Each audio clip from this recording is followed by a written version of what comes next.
In the headlines, arrival of Nigerians from Ukraine shifted again.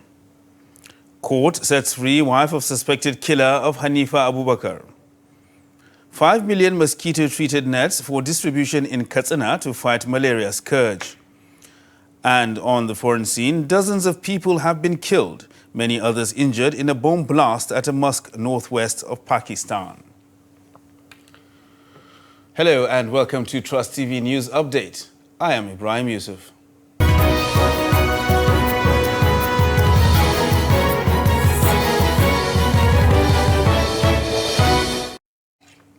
Now the news in full. There has been a delay in the arrival of the second batch of evacuees expected to have touched down in Abuja from Poland by 2:30 p.m. today. Trust TV's Sagir Ibrahim is currently at the Nnamdi Azikiwe International Airport and gives this update. The first batch of evacuees touched down the Nnamdi Azikiwe International Airport from Bucharest, Romania this morning. Now, we are currently at the airport awaiting the arrival of the second batch of returnees from Poland. Now, according to airport officials, 181 students were tentatively expected to arrive Abuja by 2:30 p.m. this afternoon through Azman Airline, but the flight has unfortunately been delayed to 6:30 p.m. this evening. The official had explained that the flight was expected since Thursday evening, but was cancelled due to technical issues and was however rescheduled for 2:30 p.m. this afternoon, but still couldn't take off. He however confirmed that they are on their way to Nigeria, and once they arrive, the returnees are expected to meet with Port Health Services where they will undergo a brief medical exam. Now, when they finish, they will proceed to other officials for documentation and finally presented with a token of $100 compliment of the Nigerian government. You would recall that the government had pledged a sum of $8.5 million for the entire evacuation operations. Trust TV will remain on the scene and will continue to give more updates as it unfolds. Sagir Ibrahim reporting. And bandits have killed 5 persons at Manini village near Kuriga along Bindungwari Kaduna Highway of Kaduna State. Chairman Bindungwari Vanguards for Security and Good Governance Ibrahim Nagwari stated this in a statement on Friday. According to the statement, the bandits killed 1 person in Kuriga, 2 people in Bindungwari and 2 others at Udawa villages. He also said in Zamfara 7 people were injured by bandits who stormed communities late in the night on Thursday. He called on the state government security agencies to provide adequate security measures along the Bindungwari axis as bandits and criminals have taken over the entire community, unleashing mayhem at will and wiping away communities. And the Kano State Magistrate Court on Friday frees wife of Abdul Malik Tanko facing trial for the murder of Hanifa Abubakar. Magistrate Muhammad Jibril cleared Jamila of any complicity in the case. Recall that Jamila Muhammad testified against her husband before Justice Usman Naabba on Thursday. Idris Jibril now reports. Nearly a month since Abdul Malik Tanko was arraigned before a Kano State High Court sitting in Audu Bako Secretariat for the alleged kidnapped and subsequent killing of a 5-year-old Hanifa Abubakar. A total of 8 witnesses have now appeared to testify against the alleged crime. These are witnesses that gave vital evidence on the case, how the whole investigation was conducted from the beginning, how the first, second, and third accused persons were arrested, and equally some exhibits recovered. Wife of the accused, Jamila Muhammad, while testifying before the presiding judge, confirmed that Hanifa spent 5 days in their house after the accused told her that the child belongs to his friend, whose wife secured a job in the Kingdom of Saudi Arabia and was invited to Abuja for documentation, hence the idea to keep the child with him for some time. And all these witnesses were thoroughly cross-examined by the defense team. So, like I said and like I told you, we are very much ready to prosecute this case in the shortest possible time.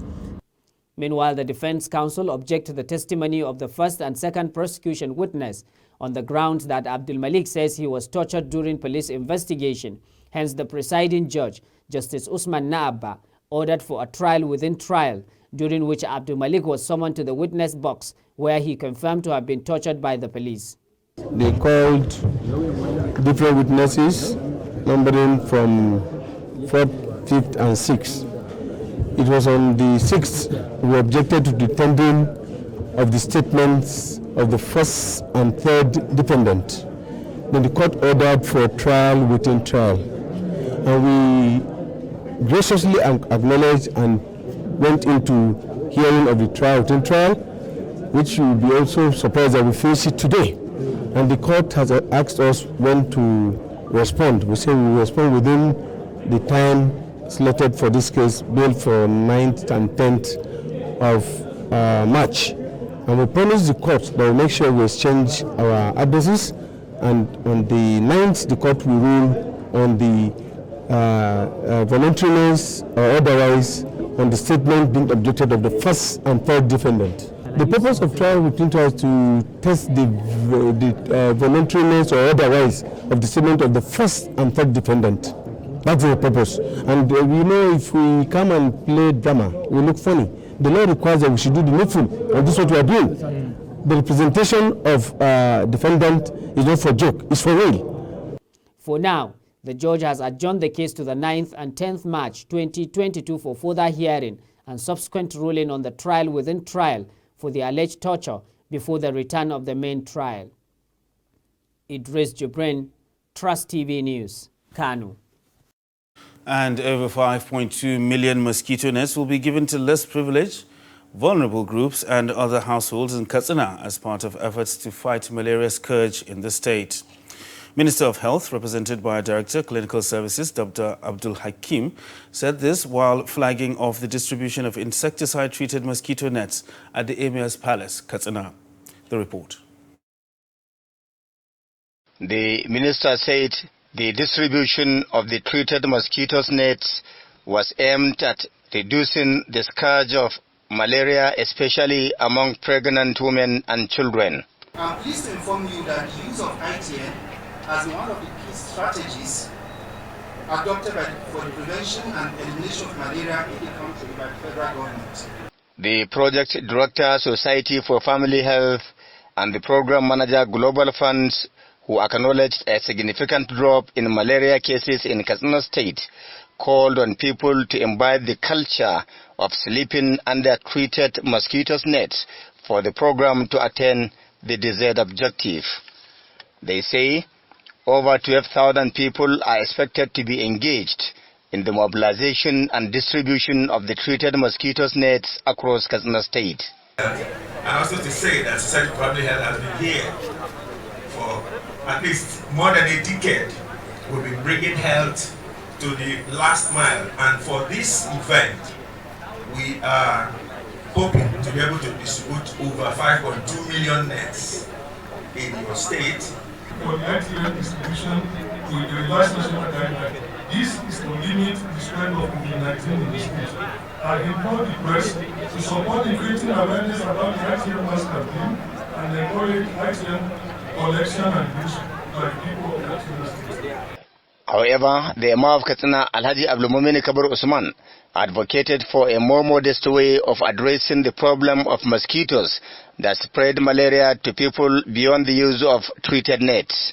This, according to the Imam, include the silting of drainages to ensure free flow of water to prevent mosquitoes from breeding, and frequent fumigation exercise along swamps and ghettos. The relevance of fumigation in addressing malaria cannot be overemphasized. We are not saying the nets are not important, but we need fumigation and the silting of drainages more than the nets. If you don't allow the mosquitoes to breed, then what do you need treated nets for?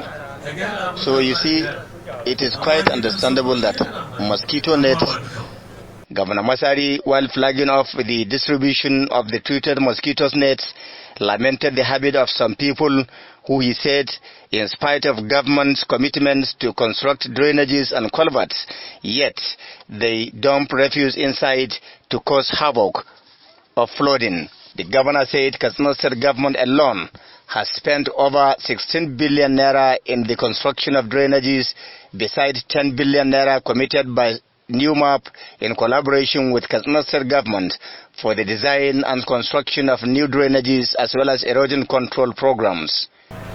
This issue of fumigation, the air of drainages, Your Honor, you remember who was there? When we were growing up, it was the responsibility of each household to clear his own portion. And the next person clears his own portion. And in the end, we have a smooth drainage, a cleaner environment, a much healthier environment. Governor Masari, however, commended the support being received from development partners and called on the good people of Katsina State to make good utilization of the treated mosquitoes nets. Abdullahi Ismayamadi, Trust Television News, Katsina. The spokesman for the House of Representatives, Benjamin Kalu, has urged Nigerian women to continue to push for inclusiveness in governance. Kalu said women should not be discouraged by the setback from Tuesday's voting that excluded numbers of women from participatory democracy. He said most federal lawmakers voted based on the information and directive they got from their various constituencies, whom they represent in Parliament.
And wife of the president, Aisha Buhari, says concerted efforts should be made by critical stakeholders to promote women's empowerment and foster sustainable development in the country.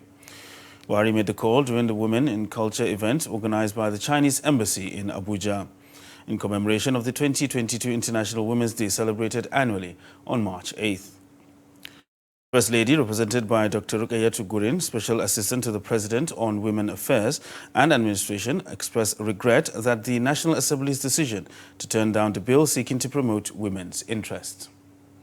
The theme of this year's celebration, Gender Equality for Sustainable Development, not only identifies with the vital role of women in sustainable development, but also signifies the role of women as mothers, sisters, and daughters in engineering sustainable development.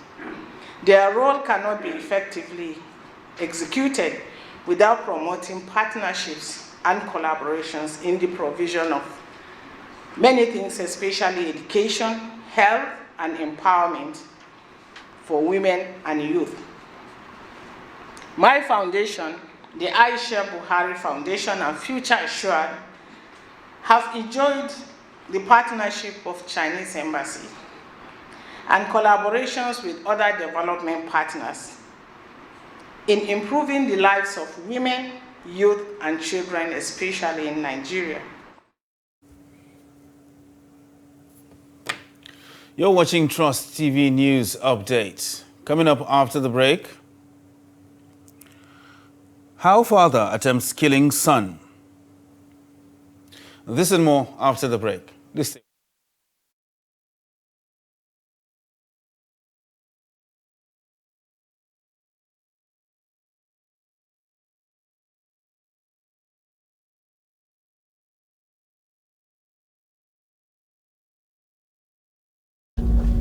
To give the interim government confidence that there is somebody, a military man, who is well known, who can be accepted. You alluded to the case of your son, Umar Farouk. Are you in touch with him? Yes, he phones us 2 times, sometimes 3 times in a month. As always, When I'm talking about late Abiola, I still thank my God for directing me on things to do when he gave me that leadership of this country. Many of you honest Fulanis, you allow this man to cast aspersion on you. You know, Zamfara is the mother of all bandits. The biggest problem, if you permit me, is the fact that we have not been able to get the totality of our citizenry. It's very, very difficult to have a fixed mind like that this one you will hand over to this person because you think he will do better. I don't see myself under no circumstance ever leaving APC for another political party. Here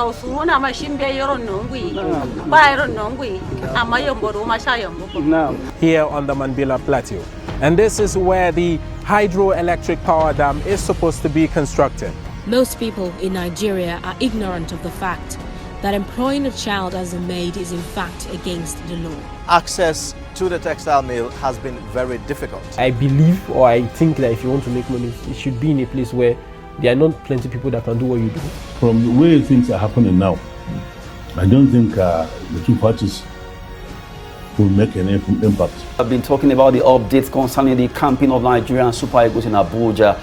Bola Tinubu has informed President Muhammadu Buhari of his ambition to contest for the position of president. To be self-reliant, a blind man defies all odds to become a carpenter in Gombe State. The country is now experiencing a fourth wave of the COVID-19 pandemic with the emergence of the Omicron variant. Talks are ongoing between NRC management and the union.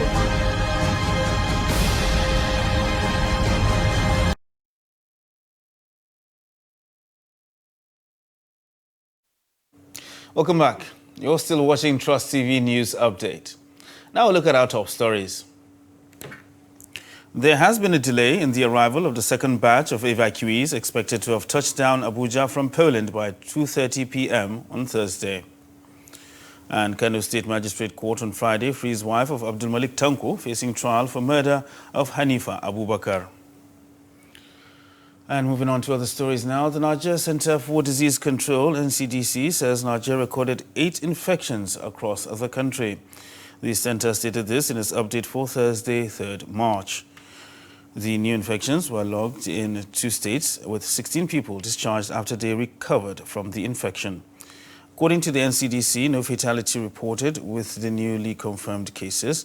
A total of 254,606 infections have been recorded, with 249,154 recoveries and 3,142 fatalities. Now, parents are supposed to be the protectors of children, but sometimes parents are so damaged themselves that they are incapable of doing the job. Abusive parents are commonplace in fairy tales and classical mythology, with results in emotionally, verbally, physically or mentally abusing their wards. Now, this is the reality for 5-year-old Aliyu, who was rescued. At the time, his father was about to drive a knife through him in Bauchi. Zainab Bala takes us through the story. The Almajiri system in Nigeria is highly controversial. The system has been attacked for promoting youth poverty and delinquency, for making them unequipped for the workforce, and for radicalizing boys and making them perfect recruits for gangs and Boko Haram. But in this story, the tables have turned. Aliyu is only 5 years old. At this age, he has experienced cruel and violent treatment from his father. Before his life even begins, his father was about to cut it short. He was rescued by a selfless individual that brought him to this Almajiri school to seek refuge.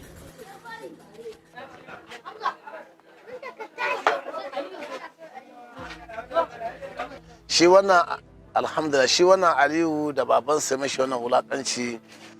I can't describe how disturbed I am about little Aliyu, who received this cruelty from his father. I usually get children delivered here, particularly those whose communities have been ravaged by conflict.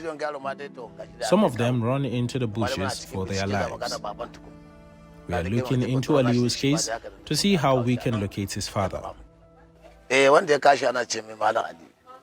He was brought here by a kind-hearted individual.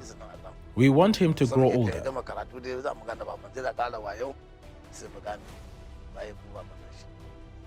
He is originally from Bauchi. Aliu also ran into the bush and someone rescued him.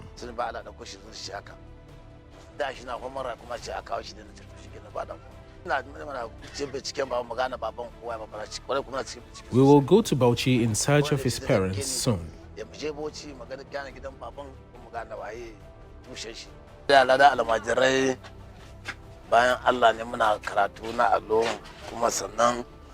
Some children here are orphans.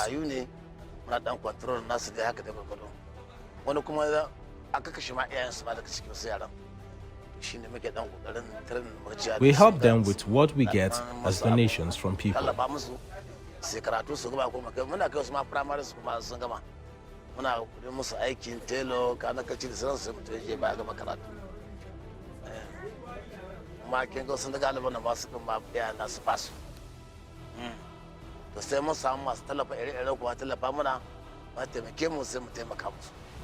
Aliu barely speaks to strangers, except when he's amid other Almajiri.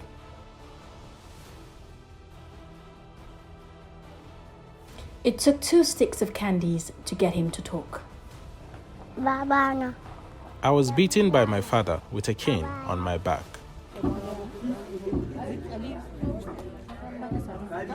He loves being here because he feels safer and accepted.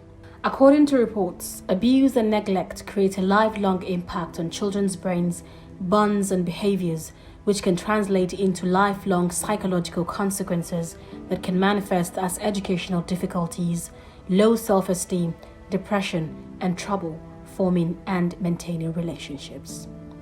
Zainab Bala, Trust TV News, Abuja. The Africa Development Bank and other co-financing partners' portfolio in Nigeria increased by over $2 billion between 2019 and 2021. AFDB's Director General, Nigeria Country Department, Lamin Baro, said this on Thursday in Abuja at the opening of the 2022 Country Portfolio Performance Review (CPPR) workshop. According to him, with the exit of 15 operations and the entry of 6 operations since the 2019 CPPR, the bank's portfolio in Nigeria increased by $198.6 million. Baro said in 2020, a $288.5 million general budget support operation was approved under the COVID-19 Crisis Response Facility. For instance, project implementation has picked up in 2021, evidenced in the cumulative disbursement rate, which increased from 57% in 2019 to 66% in 2021. Similarly, the portfolio performance rating remains satisfactory at around 3 on a scale of 1 to 4 during the same period. And fiduciary compliance has also improved with the progress observed in the submission rate of audited financial statements by the executing and implementing agencies. The 2022 Country Portfolio Performance Review Workshop therefore presents a good opportunity to take stock of the progress we have made and also agree on timely actions that will help us to avoid any further slippages. And now a look at the foreign scene, where over 50 people have been killed and dozens more injured after a powerful bomb exploded inside a Shia mosque in Pakistan's northwestern city of Peshawar. The explosion occurred as worshippers gathered in the Kucha Risaldar Mosque in Peshawar's Old City area for Friday prayers. Hospital officials say at least 194 people are reported wounded. There is no immediate claim of responsibility. Peshawar Police Chief Mohammed Ejaz Khan said the violence started when 2 armed attackers opened fire on police outside the mosque. 1 assailant and 1 policeman were killed in the battle, and another policeman was wounded. The remaining attacker then entered the mosque and detonated a bomb. In recent months, Pakistan has experienced an increase in violence. Dozens of military personnel have been killed in scores of attacks on army outposts along the border with Afghanistan. And that wraps Trust TV News Update for this hour. Don't forget you can subscribe and follow us across all our social media platforms. I am Ibrahim Yusuf. Thanks for joining us.